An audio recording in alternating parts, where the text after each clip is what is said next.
El rastro de los gileños desapareció en días sucesivos a medida que se adentraban en las montañas. Encendieron lumbres con madera de acarreo pálida como el hueso y contemplaron en silencio cómo las llamas hacían guiñadas en la brisa nocturna que ascendía de aquellas pedregosas cañadas. El chaval estaba sentado con las piernas cruzadas, remendando una cincha con un punzón que le había pedido prestado al excura Tobin, y el secularizado le miraba trabajar. «¿Ya habías cosido alguna vez?», dijo Tobin. El chaval se frotó la nariz pasándose con vigor la manga grasienta de su camisa y dio vuelta a la correa sobre su regazo. «¿Qué va?», dijo. «Pues se te da muy bien. Más que a mí. El señor no reparte sus dones equitativamente». El chaval levantó la vista y luego volvió a su labor. «Es verdad», dijo el excura. «Mira a tu alrededor. Fíjate en el juez. Ya lo he hecho. Puede que no sea de tu agrado, es lógico. Pero ese hombre es mañoso en todo. No le he visto ponerse a hacer nada sin que se le diera muy bien». El chaval pasó el hilo engrasado por el cuero y tiró de él. «¿Habla holandés?», dijo el excura. «¿Holandés?». «Sí». El chaval miró al excura y siguió remendando. «Lo habla porque yo le he oído. Cerca del llano nos topamos con un grupo de peregrinos locos, y el viejo que iba en cabeza se puso a hablar en holandés como si estuviéramos todos en su país, y el juez le respondió en el mismo idioma. Glantón por poco se cae del caballo. Ninguno sabíamos que hablaba holandés. ¿Sabes lo que dijo cuando le preguntaron que dónde lo había aprendido? ¿Qué dijo? Que de un holandés». El excura escupió. «Yo, ni con 10 holandeses habría podido aprenderlo. ¿Y tú?». El chaval negó con la cabeza. «No», dijo Tobin. «Los dones del Todopoderoso son repartidos en una balanza que le es peculiar. Sus cálculos no son equitativos y estoy seguro de que él sería el primero en reconocerlo si uno se atreviera a plantearle la cuestión». «¿A quién?». «Al Todopoderoso, hombre». El excura meneó la cabeza. Dirigió la vista hacia donde estaba el juez. Ese coloso sin pelo. Viéndole no pensarías que es capaz de bailar mejor que el mismísimo diablo, ¿verdad? Pues es un bailarín consumado, eso no se lo quita nadie. Y encima toca el violín. Es el mejor violinista que he oído nunca y no hay más que hablar. El mejor. Sabe buscar atajos, disparar un rifle, montar a caballo, seguir la pista de un ciervo. Ha recorrido medio mundo. Él y el gobernador estuvieron hablando hasta la mañana y ahora era París y luego Londres, y eso en 5 idiomas distintos, valía la pena pagar entrada para verlo. Y eso que el gobernador es un hombre muy culto, pero el juez el excura meneó la cabeza. O, quizás sea ese el modo en que el señor muestra la poca importancia que concede a los hombres cultos. ¿Qué puede significar para quien todo lo sabe? Dios siente un amor desmedido por el hombre común y la sabiduría divina está presente en las cosas más pequeñas, de manera que acaso la voz del Todopoderoso habla con mayor hondura en aquellos que viven inmersos en el silencio. Observó al chaval. Ocurra lo que ocurra, dijo, Dios habla por boca de sus más humildes criaturas. El chaval pensó que se refería a los pájaros o cosas que reptan, pero el excura, que le observaba con la cabeza un poco ladeada, dijo, nadie puede sustraerse a esa voz. El chaval escupió al fuego y volvió a su remiendo. Yo no oigo ninguna voz, dijo. Cuando deje de sonar, dijo Tobin, sabrás que la has estado oyendo toda tu vida. ¿En serio? Sí. El chaval giró el cuero sobre su regazo. El excura le observó. De noche, dijo Tobin, cuando los caballos pasen y la compañía duerme, ¿quién les oye paser? No les oye nadie, ya que están durmiendo. Claro. Y si dejan de paser, ¿quién es el que se despierta? Todo el mundo. Exacto, dijo el excura. Todo el mundo. El chaval levantó la vista. ¿Y el juez? ¿Esa voz le habla también a él? El juez, dijo Tobin. No respondió. Yo ya le conocía, dijo el chaval. Le vi en Nacogdoches. Tobin sonrió. No hay nadie en la compañía que no afirme haberse encontrado a ese pícaro redomado en alguna parte. Tobin se frotó la barba contra el dorso de la mano. Nos salvó a todos, eso debo reconocerlo. Veníamos del Little Colorado y no nos quedaba una sola libra de pólvora. Ni una pizca. Y allí estaba él sentado en una roca en mitad del mayor desierto que hayas visto nunca. Subido a aquella roca como quien espera la diligencia. Brown pensó que era un espejismo. Le habría pegado un tiro si hubiera tenido algo con que disparar. ¿Y cómo es que os quedasteis sin pólvora? La habíamos gastado toda con los salvajes. Aguantamos 9 días metidos en una cueva, perdimos casi todos los caballos. Éramos 38 hombres cuando partimos de Chihuahua y solo quedábamos 14 cuando el juez nos encontró. Hechos mierda, huyendo. Hasta el último de nosotros sabía que en aquella región dejada de la mano de Dios habría un barranco o un callejón sin salida o tal vez solo un montón de rocas y que allí nos tocaría resistir con nuestras armas vacías. El juez. Sí, al diablo lo que es del diablo. El chaval se quedó con el hilván en la mano y el punzón en la otra. Miró al excura. Habíamos estado en el llano toda la noche y parte de la mañana. Los de la Guare se detenían a cada momento y se apeaban para escuchar mejor. No había sitio donde esconderse. No sé qué diablos esperaban oír. Sabíamos que esos malditos estaban allí y eso para mí era información más que suficiente, no necesitaba más. Todos pensamos que no sobreviviríamos a aquella mañana. Estábamos todos pendientes del rastro que dejábamos a nuestra espalda, no sé hasta dónde se veía. Tal vez 30 kilómetros. Fue hacia el meridiano de aquel día cuando nos topamos con el juez subido a su roca más solo que la una en mitad del páramo. Y es que no había otra roca que aquella. Irving dijo que el juez se la había llevado puesta. Yo le dije que era como un mojón para señalar su ubicación en mitad de la nada. Tenía al lado ese mismo rifle que usa ahora, todo engastado en plata alemana y el nombre que le había puesto incrustado en hilo de plata debajo de la quijera, en latín, Etin Arcadia Ego. En alusión a su carácter letal. Es corriente que uno bautice a su escopeta. He conocido dulces labios y oídme desde la tumba, y toda clase de nombres de mujer. Él es el primero y único que sé que le puso una inscripción sacada de los clásicos. Y allí estaba. Sin caballo. Simplemente él y sus piernas cruzadas, sonriendo al ver que nos acercábamos. Como si nos hubiera estado esperando. Tenía una vieja mochila de lona y un viejo sobretodo de lana colgado del hombro. En la mochila había un par de pistolas y un buen surtido de monedas, de oro y plata. Ni siquiera tenía cantimplora. Era como parecía una aparición. Nos dijo que había viajado con una caravana y que había decidido seguir solo. David quería dejarle allí. No le cayó bien su señoría y todavía no le cae bien. Glantón se limitó a observarlo. Habría hecho falta un día entero para saber qué opinaba de aquel personaje. Y aún hoy lo ignoro. Hay un secreto comercio entre ambos. Un convenio terrible. ¿Qué sé yo? Te demostraré que llevo razón. Pidió que le trajeran las dos bestias de carga que nos quedaban y les cortó las cinchas, y dejó caer los sacos y el juez montó y él y Glantón cabalgaron juntos y al momento estaban conversando como hermanos. El juez montaba a pelo como los indios y lo hacía con su mochila y su rifle apoyados en la cruz del animal y miraba a su alrededor con la mayor satisfacción del mundo, como si todo hubiera resultado como él había previsto y el día no hubiera podido salirle mejor. Llevábamos poco rato cabalgando cuando él nos marcó un nuevo rumbo unos 90 grados al este. Señaló a una cordillera que estaría como a 50 kilómetros y nos dirigimos hacia allí y nadie preguntó con qué objeto.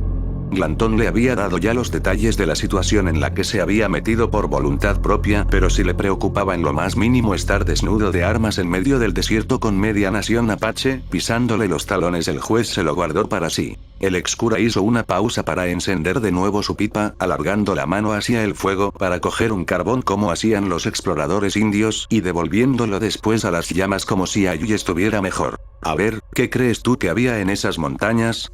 ¿Cómo se enteró él? ¿Cómo encontrarlo? ¿Cómo sacar partido de esa información? Tobin pareció formularse las preguntas a sí mismo.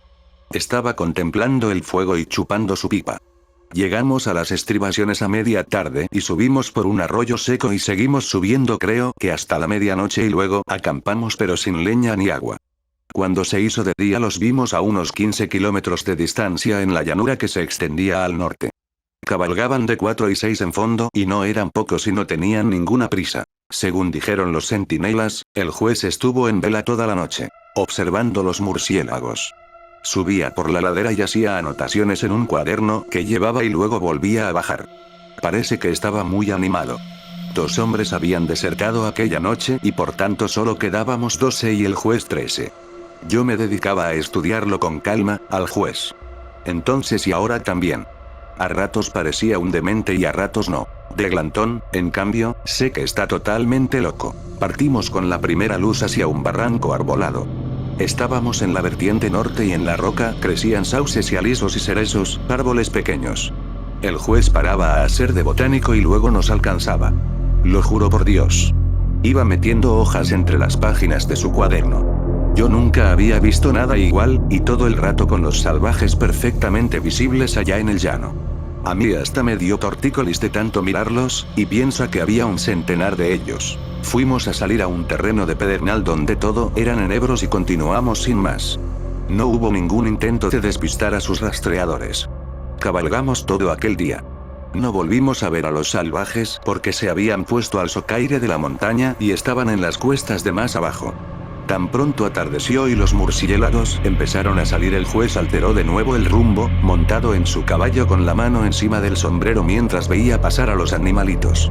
Acabamos desperdigados entre los enebros y hubo que parar para reagruparse y dejar descansar a los caballos. Nos sentamos casi de noche, nadie dijo nada. Cuando el juez volvió, Glantón y él conferenciaron en voz baja y luego nos pusimos en marcha. Guiábamos a los caballos a pie. No había vereda, solamente rocas abruptas. Cuando llegamos a la cueva algunos pensaron que el juez era un papanatas si pretendía que nos escondiéramos allí. Pero no, era el nitro lo que buscaba. El nitro, ¿entiendes? Dejamos todas nuestras pertenencias en la entrada de la cueva y llenamos nuestros cuevanos y mochilas y alforjas con tierra de la cueva y partimos al rayar el alba. Cuando llegamos a lo alto del promontorio que había más arriba y miramos hacia atrás vimos que los murciélagos entraban a chorro en aquella cueva, miles y miles de ellos, y siguieron haciéndolo durante cosa de 1 hora o más, pero para entonces ya casi no podíamos verlos. El juez. Lo dejamos en un collado, junto a un riachuelo de agua transparente. A él y uno de los de la UARE. Nos dijo que rodeáramos la montaña y que volviéramos a aquel lugar pasadas 48 horas. Descargamos todas las cosas en el suelo y nos llevamos los 2 caballos, y él y el de la UARE empezaron a tirar de los cuévanos y las alforjas riachuelo arriba. Me los quedé mirando y me dije que no volvería a ver nunca a aquel hombre. Tobin miró al chaval. Nunca más. Pensé que Glantón le abandonaría. Seguimos adelante. Al día siguiente nos topamos en la montaña con los 2 tipos que habían desertado. Colgaban boca abajo del mismo árbol. Los habían desollado, y te aseguro que eso no le favorece a nadie. Pero si los salvajes no lo habían adivinado aún, ahora lo sabían seguro. Que no teníamos ni una pizca de pólvora. No íbamos a caballo sino que los guiábamos a pie, procurando que no resbalaran en las rocas, apretándoles el hocico si resoplaban. Pero en esos 2 días el juez le exhibió el guano de la cueva con agua del arroyo y ceniza de leña y lo hizo precipitar y luego construyó un horno de arcilla donde quemó carbón. De día apagaba el fuego y al caer la noche lo volvía a encender. Cuando los encontramos, él y el de la UARE estaban sentados en cueros en el riachuelo y primero pensamos que estaban borrachos, pero a saber de qué. Toda la cresta de la montaña estaba repleta de apaches y él allí sentado. Se levantó al vernos llegar y fue hasta los sauces y volvió con un par de alforjas y en una había como 8 libras de cristales puros de salitre y en la otra unas 3 libras de buen carbón de aliso. Había triturado el carbón en el hueco de una roca, se podría haber hecho tinta con aquel polvo. Cerró las bolsas y las puso a cada lado del arzón de la silla de Glantón y él y el indio fueron a por sus ropas, cosa que me alegró porque yo no había visto nunca un hombre adulto sin un pelo en el cuerpo y encima pesando 150 kilos, que es lo que pesaba entonces y pesa ahora. Y puedo afirmarlo porque yo mismo sumé las pesas con mis propios ojos y sobrió en una balanza de pesar ganado en la ciudad de Chihuahua aquel mismo mes y año. Fuimos montaña abajo sin batidores ni nada. A lo bestia. Estábamos muertos de sueño. Era de noche cuando ganamos el llano y una vez que los caballos descansaron hicimos recuento y montamos para seguir adelante. La luna estaba 3/4 llena y creciendo y parecíamos jinetes de circo, tan silenciosos, los caballos como sobre cáscaras de huevo. No teníamos manera de saber dónde estaban los salvajes. El último indicio que habíamos tenido de su proximidad eran aquellos pobres imbéciles desollados en el árbol.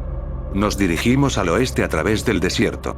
Tokirvin iba delante de mí y brillaba tanto que casi le podía contar los pelos de la cabeza. Cabalgamos toda la noche y de amanecida, cuando la luna ya estaba baja, encontramos una jauría de lobos.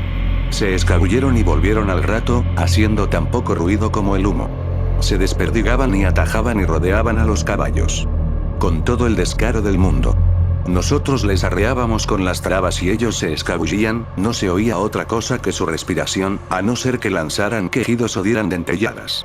Glantón se detuvo y las alimañas giraron en redondo y se largaron y volvieron otra vez. 2 de la UARE desandaron un trecho torciendo un poco a la izquierda, son más valientes que yo, y allí encontraron la pieza.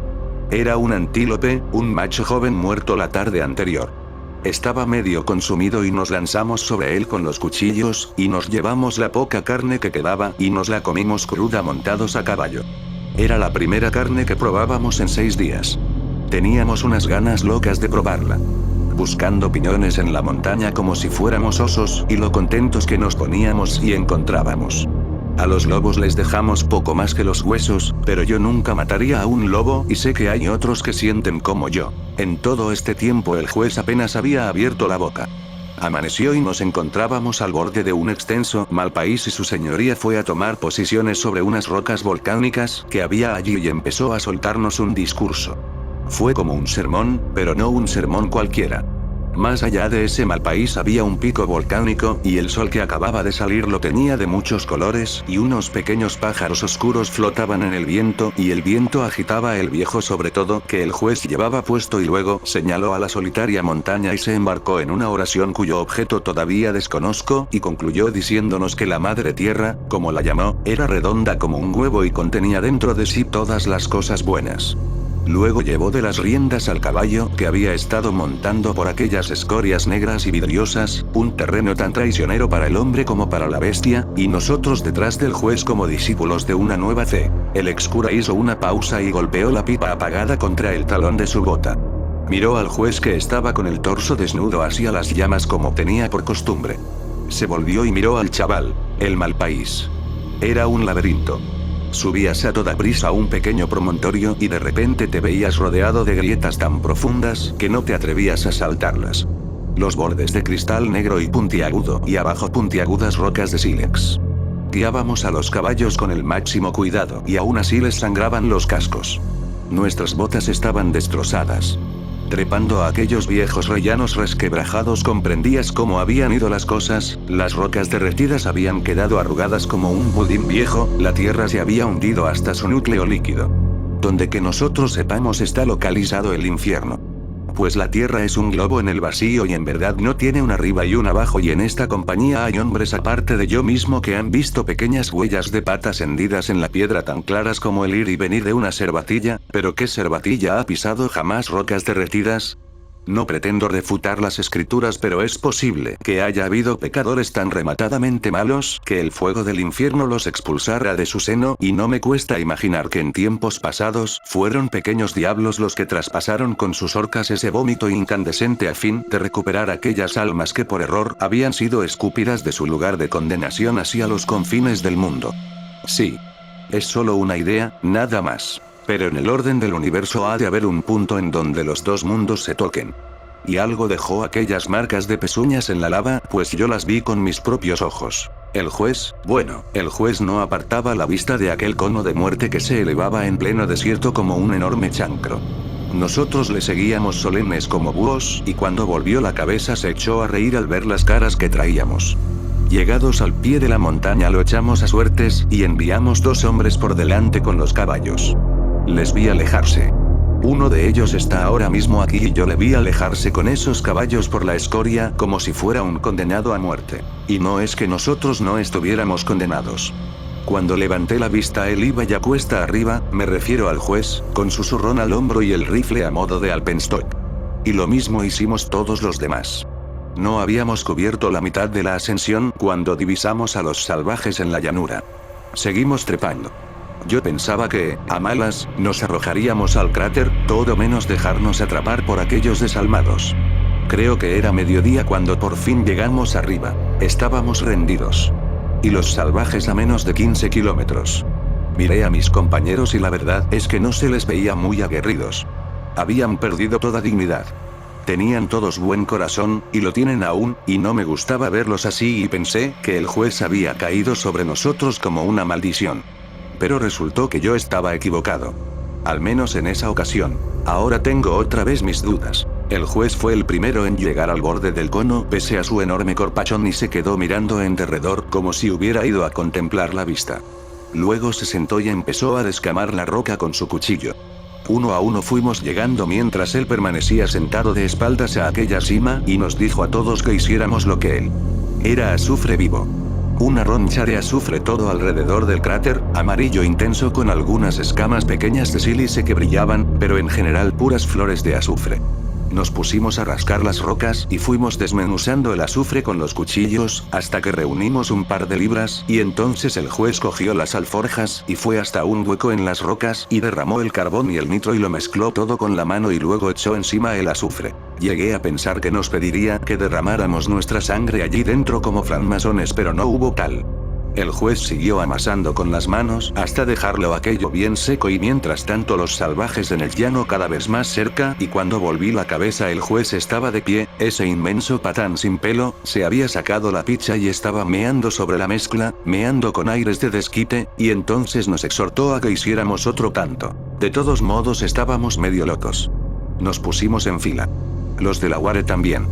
Todos salvo Glantón y había que ver la cara que ponía. Sacamos nuestros miembros y allá que empezamos a mear y el juez de rodillas amasando con los brazos desnudos y la orina le salpicaba y él venga a gritar que meáramos, joder, que meáramos por nuestras almas o es que no veíamos a los pieles rojas.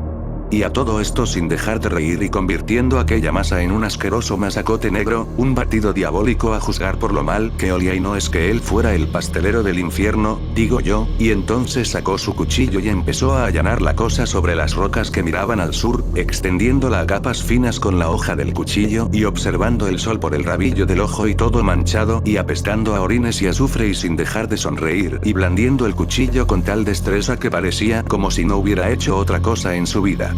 Y cuando terminó se volvió a sentar y se limpió las manos en el pecho y observó a los salvajes y todos hicimos lo mismo. Habían llegado al mal país y tenían un rastreador siguiendo todos nuestros pasos por las rocas desnudas, volviendo cuando no había camino para avisar a los demás. Yo no sé qué rastro seguiría. El olor quizá. Al poco rato los oímos hablar un poco más abajo. Entonces nos vieron. Solo Dios sabe lo que pensaron. Estaban desperdigados por la colada y uno de ellos señaló hacia arriba y todos miraron. Atónitos, sin duda. Imagínate ver a 11 hombres encaramados en el borde de aquel atolón escaldado como aves desorientadas. Se pusieron a parlamentar y nosotros pensamos que tal vez mandarían un grupo a buscar nuestros caballos, pero no lo hicieron. Su codicia pudo con todo lo demás y empezaron a subir hacia el cono trepando como posesos por la lava para ver quién llegaba primero. Teníamos, calculo yo, una hora. Observamos a los salvajes y observamos aquella masa infecta secarse en las rocas y observamos una nube que se dirigía hacia el sol. Poco a poco nos olvidamos de las rocas y hasta de los salvajes porque la nube parecía ir derecha al sol y habría necesitado casi una hora para cruzar por delante y esa era la última hora que nos quedaba de vida. Pues bien, el juez estaba sentado haciendo anotaciones en su cuaderno y vio la nube igual que todos los demás y dejó el cuaderno y observó y lo mismo hicimos todos. Nadie decía nada. No había nadie a quien maldecir ni nadie a quien rezar, solo mirábamos. Y la nube alcanzó una esquina del sol y siguió pasando y no hubo sombra sobre nosotros y el juez cogió su librillo y siguió con sus entradas como antes. Yo le observé. Poco después bajé a tocar con la mano un trozo de aquel masacote. Despedía calor. Rodeé el borde del cráter y los salvajes subían por los 4 costados pues no había una ruta que facilitara la ascensión en aquella pendiente pelada. Miré si había piedras que pudiéramos arrojarles, pero no había ninguna más grande que un puño, solo gravilla y placas de escoria. Miré a Glantón y vi que estaba observando al juez y parecía haber perdido el juicio. Entonces el juez cerró su cuaderno y cogió su camisa y la extendió sobre el hueco en la roca y nos dijo que le subiéramos la cosa aquella. Todos sacamos los cuchillos y nos pusimos a raspar, y él nos previno de que no sacáramos chispas a aquellos pedernales. La amontonamos encima de su camisa y él se puso a cortarla y desmenuzarla con su cuchillo. Entonces gritó: «Capitán Glantón, Capitán Glantón. ¿Te imaginas?». Pues eso dijo, y luego: «Cargad ese cañón giratorio y veamos qué es lo que tenemos aquí». Glantón se acercó con el rifle y llenó el cargador a tope y preparó los 2 cañones y asentó 2 balas y cebó el arma e hizo ademán de acercarse al borde. Pero no era eso lo que el juez quería. «Al fondo de esa cosa», dijo, y Glantón no puso ninguna pega. Bajó por el borde interior de la cima hasta llegar al final de aquel horroroso húmero y agarró el arma y apuntó hacia abajo y amartilló y disparó. Ni en un día entero de viaje oirás semejante ruido. Todavía me da temblequera. Disparó los 2 cañones y nos miró a nosotros y luego al juez. El juez se limitó a hacer un gesto con la mano y siguió moliendo la masa y luego nos gritó a todos que llenásemos los cebadores y las cofias y así lo hicimos, por turnos, rodeando al juez como comulgantes. Y cuando todos hubimos pasado, él llenó su cebador y sacó sus pistolas y se puso a cebarlas. El primero de los salvajes estaba ya a menos de 200 metros cuesta abajo. Nos disponíamos a lanzarnos sobre ellos, pero tampoco era eso lo que el juez quería. Hizo fuego hacia la caldera, espaciando los disparos, y agotó las 5 cámaras de cada pistola y nos dijo que no nos dejásemos ver mientras recargaba las armas. Todo aquel tiroteo había dado que pensar a los salvajes, pues ellos creían que nos habíamos quedado sin pólvora. Y entonces el juez va y se acerca al borde, y llevaba consigo una camisa de buena tela blanca que había sacado de su zurrón y la agitó para que la vieran los Pieles Rojas y les gritó algo en español. Si le hubieras oído se te habrían saltado las lágrimas. Todos muertos excepto yo, gritó. Tened piedad. Todos muertos. Y venga a agitar la camisa. Dios, eso los hizo subir chillando por la cuesta, y el juez se volvió a nosotros con esa sonrisa suya y nos dijo: caballeros. Eso fue todo. Tenía las pistolas metidas en el cinto por la parte de atrás y cogió una con cada mano, y el juez es ambidestro como una araña, sabe escribir con las 2 manos, y lo digo porque yo le he visto hacerlo, y se puso a matar indios. No hizo falta que nos animara a imitarle. Dios, qué carnicería.